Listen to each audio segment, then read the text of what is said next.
Hello guys, you're welcome back to my YouTube channel. My name is Onovo Joy. I'm a fashion designer and I own a manufacturing unit in Enugu, Nigeria, where we make females wear, children's wear and fashion accessories. If you're a new subscriber to this channel, I just want to say a very big welcome. Thank you for subscribing to my channel. If you're a returning subscriber, thank you so much for always returning and coming back to watch our videos. Thank you for all your support. We are very grateful. So without wasting much of our time, we are going to go into the topic of today: salary pay versus commission pay. Which is better? This is like one question I always get all the time. What method of payment do I place my staff in? Now I'll say it depends. I know you didn't want to hear it depends, but it depends. And please just stay with me and you will know why I said so.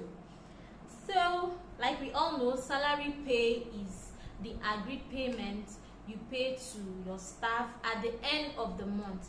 Meanwhile, commission pay is dependent on the work output of your staff.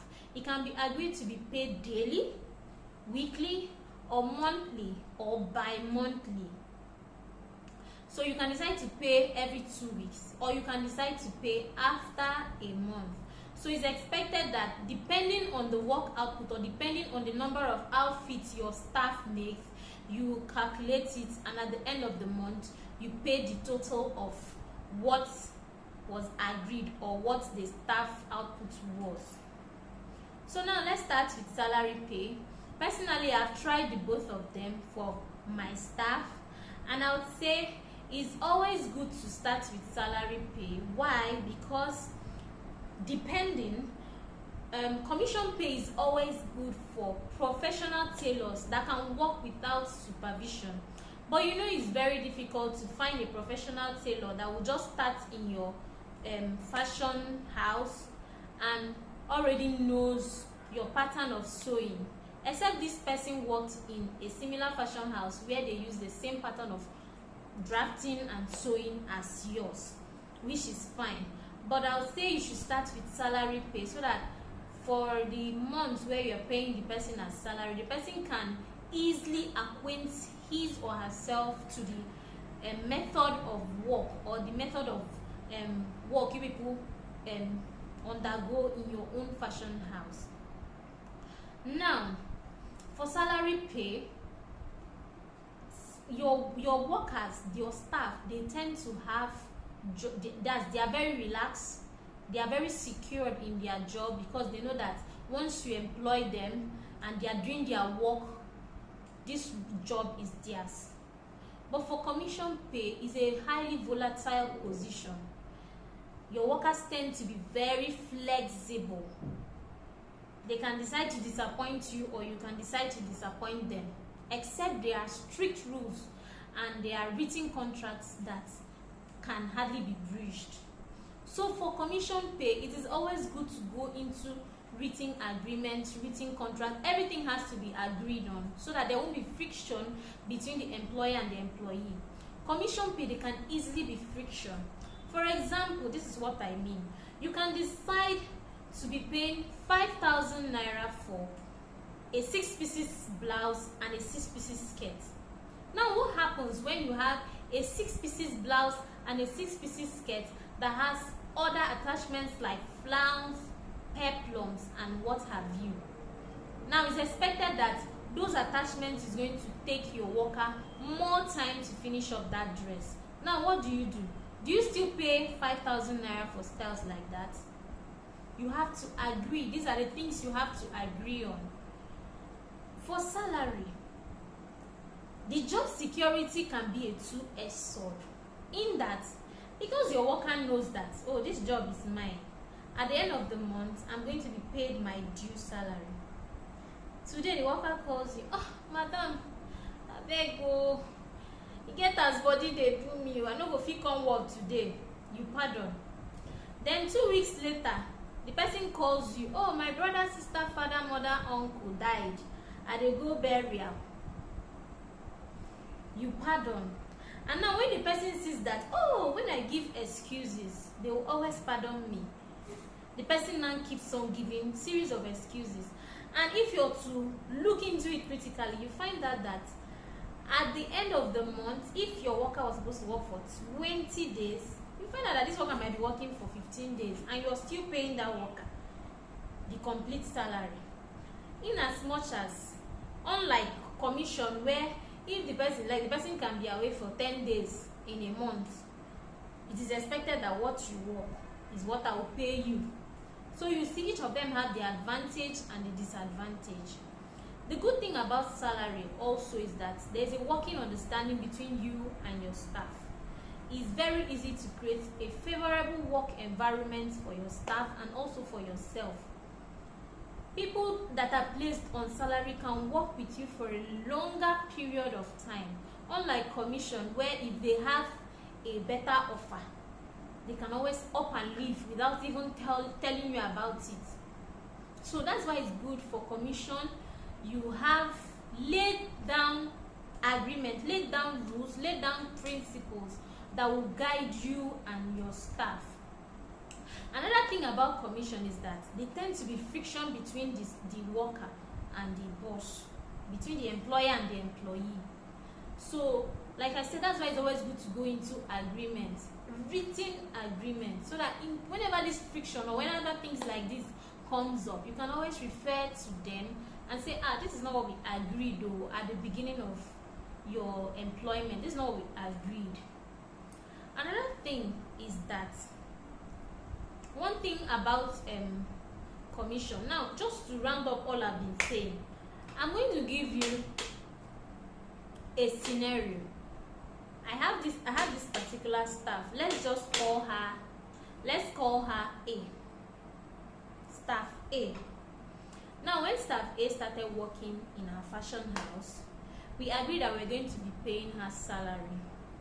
Now, after like 2 weeks, 3 weeks of she starting work, I realized that her work output dropped drastically. And when I mean dropped, it dropped. She was very relaxed about her work, always dragging her feet. When you send her to buy something in the market, she will spend hours. Who knows, maybe she went for other things. When she's on a clothes, she will spend days to finish up that dress. She will spend so long in the market, and these were some of the things we found out, and then we decided to place her on commission to see how she would do. Now, the agreement was, after you've tried salary and you've tried commission and you feel commission was not okay for you and you want to go back to salary, you can't switch from one to another. If you want commission, you stay on commission. If you want us to switch to salary, go to salary, but you cannot come back to commission because you've tried the best. So she kept on pressurizing for us to, place her on commission, have actions. Her body language was just a way of her telling us, oh, I want commission. Okay, this is what we are. In as much as we've not reached this agreed 6 months, we said we're going to pay salary. So I said, okay, fine, let's place you on commission. I wrote down the prices I was willing to pay. She reviewed them and told me some of them that were low, and told me, oh, auntie, add some now in this one. We reviewed them, and after reviewing series of reviews, we agreed on the prices for each styles. Now, when the commission pay started, this was where the problem lies. Her output increased drastically, but then she wasn't paying attention to details. The details, zero. The stitching, bad. So whenever there's a bad stitching, because she's working with time and she's trying to finish up, she will not go back and losing it, or she will not sit. We should just, everything is ahead. Make we finish and enter the next clothes. So after like few clothes she made, and customers complained about them. Of course, when customers come to size clothes, series of amendments and all, I told her, no, this is not how we are going to work. If you must do commission, then you must give me a clean job. So I started doing thorough quality control on each outfit she made.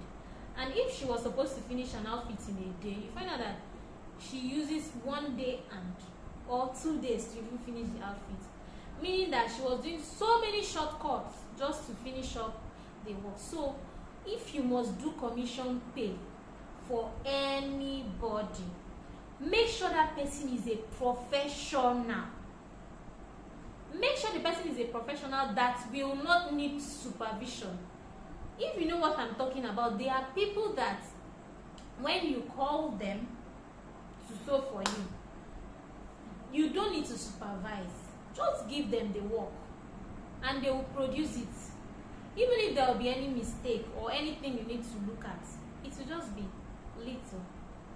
But you see somebody that is still learning work and you want to do commission, you will get frustrated, because at the end of the day you'll be the one doing that work. You'll be the one, and you know that there are some clients that when they come for fitting and it doesn't fit, they want you to adjust it for them. They wouldn't want another person. They will make sure you are the one doing it because they feel you do a better job. It's possible you might not even be the best among your staff, or you might not even be the best among your workers, but they want madam to do it for them. So imagine a scenario where you are paying somebody on commission and the person messes up a dress, and then the customer comes to wear or to do fitting, and the customer wants you to do the adjustments. You end up sewing clothes for the person and you end up paying the person for a work you have already done. So I hope with that example I gave, you've been able to compare and see that, okay, if you're to pay somebody on commission, then the person has to be really worth it. And if you're paying, pay the person well. Pay the person well so that it will encourage the person to do more. Of course, it has to be agreed. It has to be agreed on. I speak for the employer and the employee as well. I am an employer. I employ people. So I tend to tilt towards the employer side. But I also speak for the employee. If you must work for somebody on commission, please agree on the price that you are comfortable with. So it will not be that at the end of the day you'll be feeling overworked and underpaid. You have to agree on the price. Now for commission pay, there tends to be friction between the employer and the employee. There tends to be so much friction. So if you don't agree on the tiniest of details, there tend to be friction. For salary, your worker feel lazy. You can even go out and come back and see your worker sleeping. Some people are that daring. You just come and see them sleeping. Why are you not working? Why are you sleeping? Auntie, get as body they do. There's always something. There's always an excuse. Why? Because you know that at the end of the month you're going to pay them. So you have to have laid down principle for either commission or salary pay. Personally, what I do salary pay. But then if you give me too much excuses, if you're missing work, that is how I'll be reducing your money. So what I do is I divide the number of days per month. So it's expected that in a month you work Monday to Friday, and if you do the calculation, give or take 20 days. So what I do is that I divide your salary by 20 days, and I know your worth for 1 day. So for every day you miss, I reduce that calculation, I reduce that worth. So when you find out that your salary is going to be reduced, you will not miss work. And even if you're missing work, you already know that your salary is going to be reduced. So either way, you're not cheating me, because if you do salary pay, or when you're doing salary pay, some people will push your buttons. They will push your buttons, especially female tailors. And you're not running a charity organization, for crying out loud. You're running a business, and your business is supposed to make profit. So if you want your business to run smoothly, or you want your business to keep on, I'm not saying there are exceptions. There are cases where you have to pardon this person. There are cases where you have to, but there are obvious cases where you know that this person is lying. This person doesn't just like. I remember this, my staff. Her birthday was like tomorrow, and she called me a night before and lied that she was very sick. I didn't even know it was her birthday. She didn't tell me, and I didn't remember that it was her birthday. Only for me to find out later on that her boyfriend promised to take her out. In fact, I found out from another staff that aunty she no sick anything o, today na her birthday o, they take am out. And when she posted it on her WhatsApp status, she actually blocked me from seeing it. So you can imagine a scenario like that, where a staff is lying just because she wants to take the day off to celebrate her birthday. This is something from saying you want to celebrate your birthday and you want a day off. No, fine. You are going to reduce your salary for that day off. I'm not going to be responsible. I'm going to reduce your salary for that day off. I'm not going to be obviously responsible for your enjoyment. But you lying, come on. You're not supposed to lie. But these are the kind of things, I'm giving you raw details, things you will see in the business that you have to look out for. So human beings are very difficult to handle and manage. They will push your buttons. So you have to use your sense when you're running your business, when you're doing salary or commission pay. So personally, I advise, if you're a new business owner in the fashion business or tailoring business and you don't have too much work, then you can have tailors on commission, where when you have influx of jobs or influx of work to do, you can always call on them and say, okay, come, I have work for you, come and sew. But if you have too much work, then the salary pay might just be the best, because it can be very gruesome and tiring to always be calculating 1 naira to 2 naira, calculating every month or every week, bi-weekly. And me personally, if I'm to even do commission pay for you, I prefer monthly. If I do weekly, it doesn't mean that every week we'll be doing calculation. Come on, it's tiring. So choose your appeal. Just choose the one that is most suitable for you as a person and the one you can handle. I prefer salary, so I just motivate them. If you give me too much headache, now so I go to reduce your salary. If you give me too much headache, then I reduce your salary. I always push your dates forward. If you're supposed to do 20 days in a month, you must do my 20 days complete before I pay your complete salary. Because if you always do it like every 30th you pay them, you find out that in between they can be I had somebody that was even about to miss 7 days in a month, more like 1 week off in a month. She was always having series of excuses, and I'm sure if I had looked into those excuses, most of them were probably false. I know that people have pressing issues, people have pressing problems, but come on, not at the expense of my business. I'm running a business, and the business is supposed to be profitable, not a charity organization. If it's charity, it will be clearly written, okay, this is charity, I'm doing it for charity, and you can choose to behave anyhow and nobody will probe you. So these are the things you're supposed to know as a business owner. I can be so blunt, but these are practical things you will come across. These are things you see. Like I always say, have a laid down rules, have written down rules, so that at the end of the day you can always fall back to them when push comes to shove. So I hope I've been able to explain salary and commission in layman terms, in details. If you feel I left out some things, important things, you can always comment down below. If you think there were things I should have added, of course comment and tell me what you think about the video. Tell me if you've experienced any of this. Let's just talk about it in the comment section. If you're a new subscriber, thank you. If you're just passing by, you're watching, you're not sure if you should subscribe, I'll tell you to subscribe, because I'm going to be giving you the details. I'm not going to be hiding anything from you. I always tell you things from my experiences. So thank you, my old subscribers, for watching. I appreciate you. Thank you so much for the support, and see you in my next video. Bye.